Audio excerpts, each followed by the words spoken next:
Når jeg laver haveplaner, så lægger jeg vægt på, at det må gerne være nogle geometriske former, og så kan det så være mere eller mindre vildt inden for de der former. Og så gerne være struktur i haven, og gerne noget med gentagelser, så man kan sige, at der er en sammenhæng.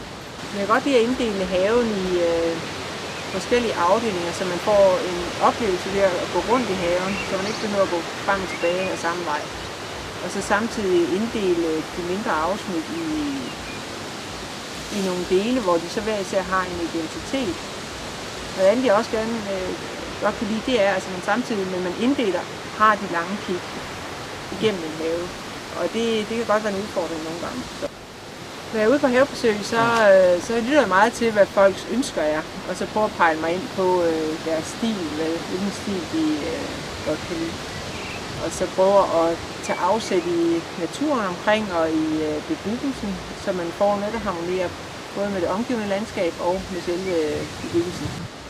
Min egen have, den bruger jeg lidt som eksperimentarium, hvor jeg afprøver forskellige ting. Men jeg har også sådan nogle ting, jeg er mere glad for end andre, jeg har lavet. For eksempel hække som strukturgivende elementer i haven. Det synes jeg er meget venligt. Og en måde, man meget nemt kan få noget grønt, uden der er ret meget besvær i det. Man kan også lave meget spændende med bladformer og farver.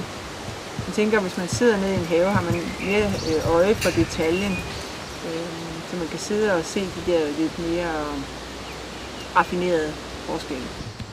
Det er vigtigt, når jeg så laver haver for folk, at man får det rigtige indtryk af folks ambitionsniveau med hensyn til, hvor meget de vil lave i haven, hvor meget energi de vil lægge i det. Og måske også oplyser dem om, at det der med græsplæner er ikke så nemt i virkeligheden. Der skal meget tid til, hvor man mange gange kan lave nogle arealer med bunddækkende beplantning, som faktisk er mindre arbejdskrævende. Det vigtigste det er, at haven den passer til de folk, som der bor i den, og det gælder både med hensyn til, hvor meget vedligeholdelse der er, og med planter og med de udførelsesmuligheder, der skal være i haven.